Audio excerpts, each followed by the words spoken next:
Hello అండి. Welcome back to my channel Anu's kitchen and blogs అండి. ఈరోజు వీడియోలో బయట కొనే పని లేకుండా ఇంట్లోనే ఈజీగా మిక్చర్‌ని ఎలా తయారు చేసుకోవాలో చూపించబోతున్నాను. పిల్లలకి స్నాక్స్ టైమ్‌లో గానీ, లేదా ఈవినింగ్ టైమ్‌లో పెద్దవాళ్ళకి టీ టైమ్ స్నాక్స్‌గా గానీ చాలా అంటే చాలా టేస్టీగా ఉంటుంది. ఈజీగా కూడా చేసుకోవచ్చు. ఇంకా లేట్ చేయకుండా ఈ ప్రాసెస్ ఏంటో చూసేద్దాం రండి. దీనికోసం ముందుగా ఒక బౌల్‌లోనికి ఒక కప్పు వరకు శనగపిండి, అర టీ స్పూన్ పసుపు, అలాగే ఒక టీ స్పూన్ సాల్ట్ కూడా వేసేసి వీటన్నిటిని కూడా ముందుగా బాగా మిక్స్ చేసుకోవాలి.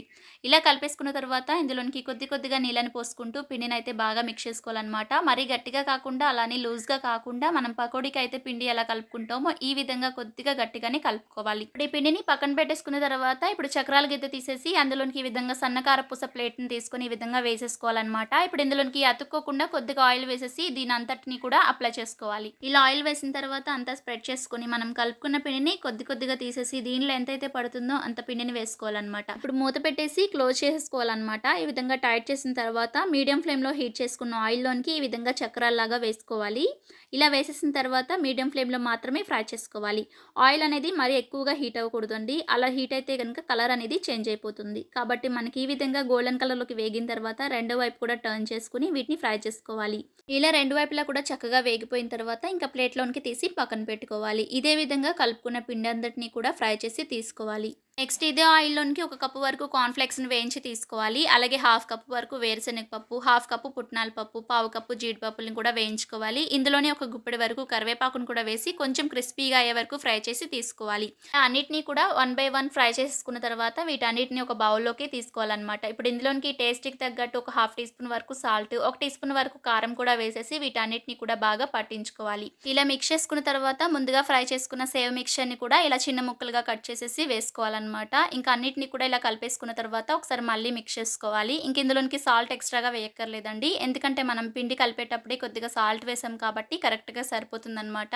ఇంక ఇవన్నీ కూడా బాగా కలిసేటట్టు ఇలా కలిపేసుకున్నామంటే ఎంతో సింపుల్‌గా, టేస్టీగా బేకరీ స్టైల్‌లో మనకి మిక్చర్ అయితే రెడీ అయిపోతుందండి. చాలా అంటే చాలా టేస్టీగా ఉంటుంది. మీరు కూడా ఒకసారి ట్రై చేయండి. చిన్నప్పుడు ఎక్కువగా కొనుక్కుంటూ ఉండేవాళ్ళం కదండీ! ఈ పప్పు చేగోడీల్ని ఇంట్లోనే ఈజీగా ఎలా ప్రిపేర్ చేసుకోవాలో చూపిస్తాను. అచ్చం బయట కొన్నట్టే క్రిస్పీగా, టేస్టీగా ఉంటాయి. మరింకా లేట్ చేయకుండా ఈ పప్పు చేగోడీల్ని ఎలా చేసుకోవాలో చూసేద్దాం రండి.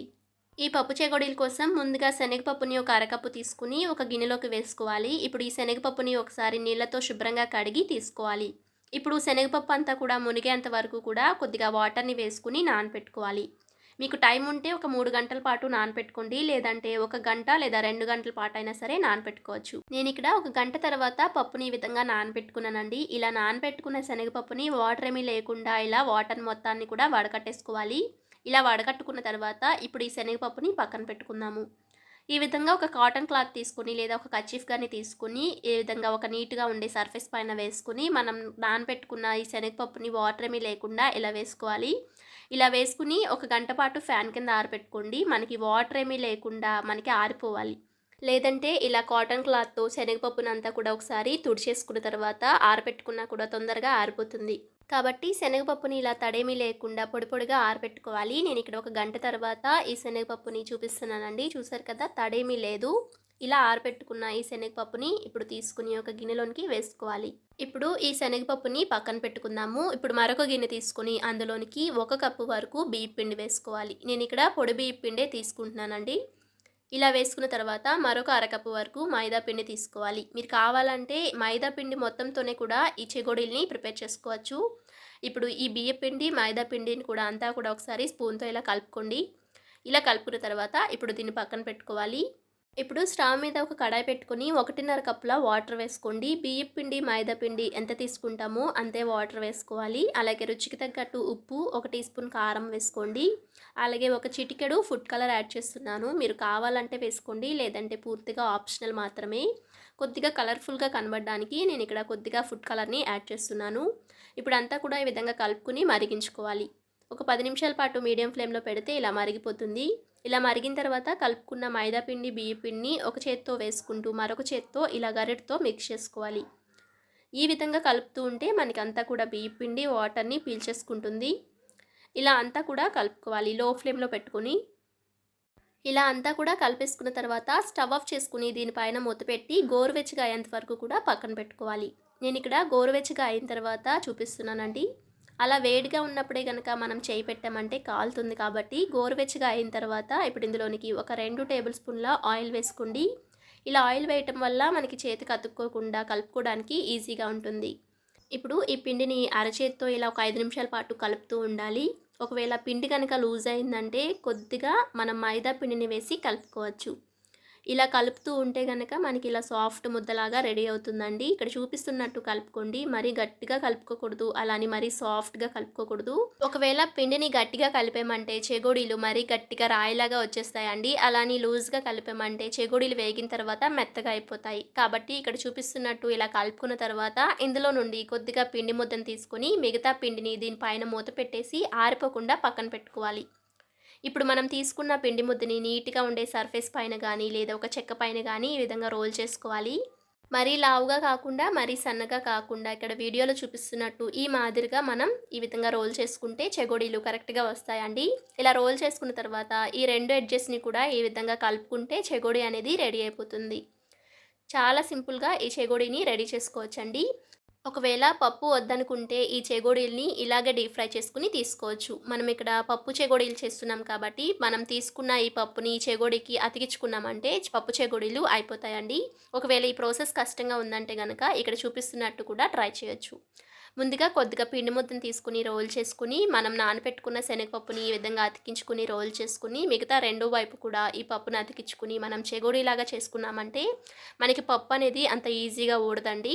కాబట్టి ఈ రెండో ప్రాసెస్ అయితే పప్పు ఊడిపోకుండా ఈజీగా చెగోడీల్ని ప్రిపేర్ చేసుకోవచ్చు. నేనైతే ఇక్కడ అన్నిటిని కూడా ఇలాగే ఈ చెగోడీలన్నిటిని కూడా రెడీ చేసుకున్నానండి.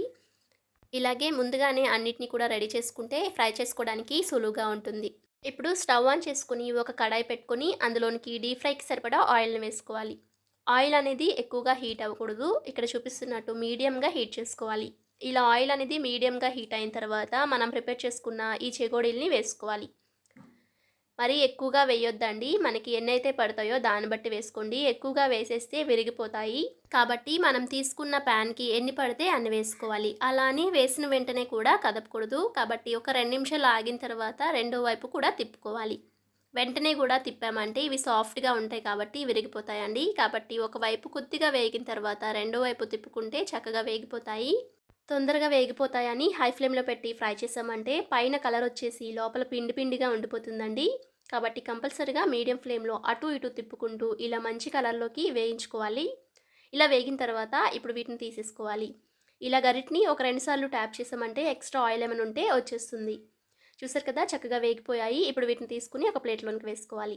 ఇలాగే మనం మిగతా ప్రిపేర్ చేసుకున్న ఈ పప్పు చెగోడీలు కూడా వేసుకుని ఫ్రై చేసుకోవాలి. ఇలాగే అన్నిటిని కూడా వేసుకుని మనం తీసుకున్న ప్యాన్‌కి ఎన్ని పడితే అన్ని వేసుకుని మీడియం ఫ్లేమ్‌లో అటు ఇటు తిప్పుకుంటూ ఇలా మంచి కలర్‌లోకి వేగేంత వరకు ఫ్రై చేసుకోవాలి.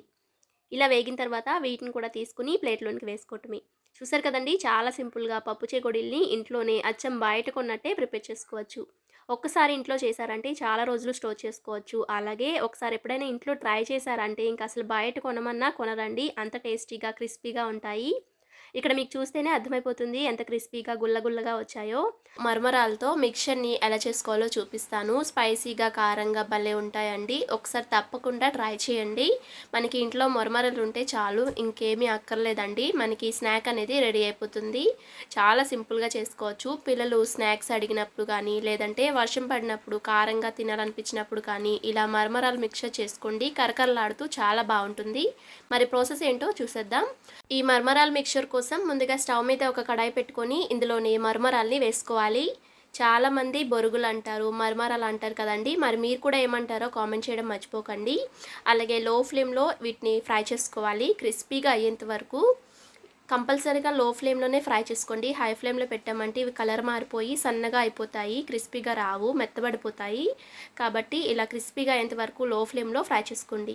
ఒకవేళ మీ దగ్గర ప్యాకెట్లో ఓపెన్ అవ్వకుండా ఉన్నాయంటే కనుక వీటిని వేయించాల్సిన అవసరం లేదండి, డైరెక్ట్గా కూడా వేసేసుకోవచ్చు. ఇంకొంచెం క్రిస్పీగా కావాలంటే కంపల్సరీగా ఫ్రై చేసుకోవాలండి. ఇక్కడ చూపిస్తున్నాను చూడండి, ఇలా పట్టుకుంటే మనకి పౌడర్ లాగా అయిపోవాలన్నమాట. ఇలా అయ్యేంత వరకు ఫ్రై చేసుకొని ఇప్పుడు వీటిని తీసుకొని ఒక బౌల్లోనికి వేసుకుని పక్కన పెట్టుకోవాలి. తర్వాత అదే ప్యాన్లో మనకి చూసారు కదా, మనకి బొరుగుల్లో పౌడర్ అనేది ఉండిపోయింది కదండి. ఈ పౌడర్ అలా ఉంచేయకుండా ఒక టిష్యూ పేపర్తో తీసేసుకోవాలి. ఇప్పుడు దీంట్లోనే ఒక 2 టేబుల్ స్పూన్స్ ఆయిల్ వేసుకోండి. ఆయిల్ కొద్దిగా హీట్ అయిన తర్వాత ఒక 2 టేబుల్ స్పూన్ల పల్లీలను వేసుకోండి. మీకు ఇష్టం ఉంటే ఈ పల్లీల్ని ఇంకొద్దిగా ఎక్కువగా వేసుకోవచ్చండి. ఇప్పుడు వీటిని లో ఫ్లేమ్లో ఫ్రై చేసుకోవాలి. చూసారు కదా, కొద్దిగా కలర్ మారాయి. ఇలా మీడియం ఫ్లేమ్లో ఫ్రై చేసుకుంటే లోపల గింజ వరకు కూడా బాగా వేగుతుంది. ఇప్పుడు ఇందులోనికి ఒక 3 టేబుల్ స్పూన్ల పుట్నాల పప్పును కూడా వేస్తున్నాను. వీటిని మీరు ఫ్రై చేయకపోయినా కూడా పర్వాలేదండి. నేనైతే ఒక 2 నిమిషాల పాటు ఫ్రై చేస్తున్నాను. ఇలా పుట్నాల పప్పు కూడా కొద్దిగా కలర్ మారేంత వరకు ఫ్రై చేసుకోవాలి. ఇవి ఇలా కొద్దిగా వేగిన తర్వాత ఒక 2 టీ స్పూన్ల నువ్వులు, అలాగే ఒక 2 రెమ్మల కరివేపాకు, ఒక పావు టీ స్పూన్ పసుపు, అలాగే ఒక ఎండుమిరపకాయని తుంచి వేసుకోండి. అలాగే రుచికి తగ్గట్టు కొద్దిగా సాల్టు, కారానికి తగ్గట్టు ఒక టేబుల్ స్పూన్ కారం వేస్తున్నాను. మీరు ఇంకొద్దిగా కారం ఎక్కువగా కావాలంటే మరొక టీ స్పూన్ వేసుకోండి. అలాగే ఒక టీ స్పూన్ పంచదారను కూడా వేసుకోవాలి. ఇలా వేసుకుని 1 నిమిషం పాటు ఫ్రై చేసుకోండి. మరీ ఎక్కువసేపు ఫ్రై చేసామంటే ఈ స్పైసెస్ అన్నీ కూడా మాడిపోతాయండి. కాబట్టి 1 నిమిషం పాటు ఇలా ఫ్రై చేసుకున్న తర్వాత స్టవ్ ఆఫ్ చేసేయండి. తర్వాత ఇందులోనికి ముందుగా వేయించి పక్కన పెట్టుకున్న మరమరాలను కూడా వేసుకుని అంత బాగా కలుపుకోవాలి. ఇంక ఇందులోనికి ఏమీ వేయక్కర్లేదండి. మీకు నచ్చితే కొద్దిగా కొత్తిమీరను కూడా కట్ చేసి వేసుకోవచ్చు. ఒకసారి టేస్ట్ చూసుకుని సాల్ట్ కానీ కారం కానీ ఏమైనా సరిపోకపోతే వేసుకుని అంతా మిక్స్ చేసుకోవాలి. అంతేనండి, చాలా సింపుల్గా మరమరాలతో మిక్చర్ రెడీ అయిపోతుంది. కారం కారంగా తీయగా చాలా బాగుంటాయండి. తప్పకుండా ట్రై చేయండి. పిల్లలైతే చాలా ఇష్టంగా తింటారు. మరి ట్రై చేశాక మీకు ఎలా కుదిరిందో అనేది కామెంట్ రూపంలో తెలియచేయండి. కరకరలాడే బూందీని ఎలా తయారు చేసుకోవాలో చూపించబోతున్నాను. పిల్లలకి లంచ్లోకి స్నాక్స్గా కానీ లేకపోతే పెద్దవాళ్ళకి టీ టైం స్నాక్స్లో కానీ ఈ బూందీ అయితే చాలా బాగుంటుందండి. ఒక్కసారి చేసి పెట్టుకున్నామంటే నెల రోజుల వరకు కూడా ఫ్రెష్గా తినేయొచ్చండి. చాలా టేస్టీగా ఉంటాయి. మీరు కూడా ఒకసారి ట్రై చేయండి. మరి ఇంకా అస్సలు ఆలస్యం చేయకుండా ఈ బూందీని ఎలా తయారు చేసుకోవాలో చూద్దాం. ముందుగా ఒక బౌల్ తీసుకొని ఈ విధంగా జల్లెడ తీసుకోవాలి. మనం బూందీ చేయాలంటే కంపల్సరిగా జల్లించి తీసుకోవాలండి. ఇలా జల్లించడం వల్ల మనకి ఉండలు అనేది లేకుండా బూందీ బాగా వస్తుందన్నమాట. పిండి ఈ కప్పు ఆ కప్పు అని కాకుండా మీకు బూందీ ఎంత కావాలంటే దాన్ని బట్టి శనగపిండి అయితే తీసుకోవాలి. నేనైతే ఈ కప్పుతో 1.5 కప్పుల వరకు అయితే శనగపిండి తీసుకుని ఈ విధంగా జల్లించుకుంటున్నానండి. శనగపిండి మొత్తాన్ని కూడా ఇలా జల్లించుకున్న తర్వాత ఇప్పుడు ఇందులోనికి కలర్ కోసం ఒక పావు టీ స్పూన్ దాకా పసుపుని, రుచికి సరిపడా 1 టీ స్పూన్ దాకా సాల్ట్ వేసుకోండి. పావు టీ స్పూన్ దాకా వంట సోడా కూడా వేసి వీటన్నిటిని కూడా బాగా కలుపుకోవాలి. ఇలా కలిపేసుకున్న తర్వాత ఇందులోనికి కొద్దిగా నీళ్ళని యాడ్ చేసుకుంటూ పిండిని అయితే కలుపుకోవాలన్నమాట. మరి ఎక్కువగా నీళ్లు వేస్తే కనుక బాగా లూజ్గా అయిపోతుంది. అలాగే ఉండలు కూడా కట్టేస్తూ ఉంటుంది. ఇలా కొద్దిగా యాడ్ చేసుకుంటూ పిండిని అయితే ఇక్కడ వీడియోలో చూపిస్తున్న విధంగా కలుపుకోవాలి. పిండిని ఈ విధంగా కలుపుకున్న తర్వాత స్టవ్ మీద ఈ విధంగా కడాయిలోనికి ఆయిల్ వేసుకుని ఆయిల్ బాగా హీట్ చేసుకోవాలండి. ఆయిల్ అనేది తక్కువ హీట్లో ఉంటే కనుక బూందీ అనేది ఆయిల్ని ఎక్కువగా పీల్చేస్తుంది. కాబట్టి బాగా హీట్ అయిందో లేదో ఈ విధంగా కొద్దిగా పిండిని వేసుకుని చెక్ చేసుకోవాలి. చూసారు కదా, ఆయిల్ అయితే బాగా హీట్ అయిపోయిందండి. ఇప్పుడు ఇందులోనికి మనం ఈ విధంగా ఒక చిల్లులు గరిటెని కానీ లేకపోతే బూందీ గరిటె కానీ తీసుకుని ఇప్పుడు ఈ విధంగా పెట్టేసి దానిపైన కలుపుకున్న శనగపిండిని ఒక గరిటెడు తీసుకుని కొద్దిగా వేసుకుంటూ ఉంటే కనుక కింద మనకి బూందీ అనేది చూసారు కదా చక్కగా వస్తుందన్నమాట. అలాగే గరిటని లైట్‌గా కదిపామంటే మనకి ఈజీగా పడిపోతాయన్నమాట బూందీ అనేది. ఈ విధంగా మరీ ఎక్కువగా పిండి వేయకుండా లైట్‌గా కొద్దిగా మాత్రమే వేసుకుంటే ఒకదాని మీద ఒకటి పడకుండా ముద్దల్లాగా రావన్నమాట. కాబట్టి కడాయికి సరిపడినన్ని వేసుకుని ఫ్రీగా ఫ్రై చేసుకోవాలండి. ఇలా వేసేసిన తర్వాత మీడియం టు హై ఫ్లేమ్‌లో పెట్టుకుని ఇవి బాగా క్రిస్పీగా అయ్యే వరకు కూడా ఫ్రై చేసుకోవాలి. ఒకవేళ తక్కువ మంటలో ఫ్రై చేసామంటే మనకి మెత్తగా అయిపోతాయి. అలాగే ఆయిల్ కూడా ఎక్కువగా పీల్చేస్తుంది. కాబట్టి మీడియం టు హై ఫ్లేమ్‌లో పెట్టుకుని మాత్రమే వీటిని బాగా క్రిస్పీగా అయ్యే వరకు కూడా ఫ్రై చేసుకుని ఒక టిష్యూ ఉన్న ప్లేట్లోకి తీసుకోవాలన్నమాట. అలాగే బూందీ అంతటిని కూడా ఫ్రై చేసి తీసుకోవాలండి. మనం ఎప్పుడు ఫ్రై చేసినా కూడా ఇలా గరిట వెనక ఎక్స్ట్రా పిండి ఉంటుంది కదా, దీన్ని అయితే తీసేసుకోవాలన్నమాట. ఒక టిష్యూ పేపర్తో కానీ ఇలా చేత్తో కానీ క్లీన్ చేసుకుని అప్పుడైతే బూందీని వేసుకోవాలండి. ఒకవేళ అలాగే వేసేస్తే కనుక ముద్దలుగా వచ్చేసి బూందీ అనేది సరిగ్గా రాదనమాట. ఇలాగే బూందీ అంతటిని కూడా ఫ్రై చేశాక మీకు చూపిస్తున్నాను చూడండి, అంతా కూడా ఫ్రై అయిపోయింది. ఇప్పుడు దీని అంతటిని కూడా ఒక బౌల్లోకి తీసుకోవాలి. ఇప్పుడు అదే ఆయిల్లోనికి ఒక అరకప్పు వరకు వేరుశనగ పప్పు తీసుకుని వీటిని కూడా కొద్దిగా కలర్ చేంజ్ అయ్యి కొద్దిగా క్రిస్పీగా అయ్యే వరకు కూడా ఫ్రై చేసుకోవాలండి. వేరుశనగ పప్పు వేగిపోయిన తర్వాత ఇప్పుడు ఇందులోనే ఒక 10 దంచుకున్న వెల్లుల్లిని కూడా వేస్తున్నానండి. వెల్లుల్లి ఫ్లేవర్ ఇష్టం లేని వాళ్ళు స్కిప్ చేసేయవచ్చు. అలాగే ఇందులోనే ఒక గుప్పెడు వరకు కరివేపాకు కూడా వేసుకుని ఈ కరివేపాకు వెల్లుల్లి కూడా బాగా క్రిస్పీగా అయ్యే వరకు ఫ్రై చేసుకోవాలి. ఇంకా ఇందులోనికి మీరు కావాలంటే జీడిపప్పును కూడా వేసుకుని ఫ్రై చేసుకోవచ్చు అండి. లేకపోతే వీటన్నిటిని విడివిడిగా కూడా ఫ్రై చేసుకోవచ్చు అనమాట. నేనైతే అన్ని కూడా ఈ విధంగా కలిపి ఫ్రై చేస్తాను. ఇప్పుడు వీటిని తీసుకుని ఇలా బూందీలోకి వేసిన తర్వాత కొద్దిగా సాల్ట్ వేసుకోండి. ముందుగా మనం ఆల్రెడీ వేసాం కాబట్టి కొద్దిగా మాత్రమే వేసుకోవాలి. అలాగే 1 టీ స్పూన్ దాకా కారం, ఒక పావు టీ స్పూన్ దాకా ధనియా జీరా పౌడర్ని కూడా వేస్తున్నాను. వీటన్నిటిని కూడా ఇలా బాగా కలిపేసుకుంటే గనక మనకి కరకరలాడే బూందీ అయితే రెడీ అయిపోతుందండి. చాలా టేస్టీగా ఉంటుంది. బూందీ అంతా కూడా చల్లారిపోయిన తర్వాత ఒక ఎయిర్ టైట్ కంటైనర్లో వేసుకున్నామంటే గనక మనకి నెల రోజుల పాటు నిల్వ ఉంటాయి. చూసారు కదా, కారం బూందీని ఎంత ఈజీగా చేసుకోవచ్చో మీరు కూడా తప్పకుండా ఒకసారి ట్రై చేయండి. ట్రై చేశాక మీకు ఎలా కుదిరిందో కామెంట్ చేయండి. నా వీడియో నచ్చితే లైక్ చేయండి, సబ్స్క్రైబ్ చేసుకోండి. Thanks for watching.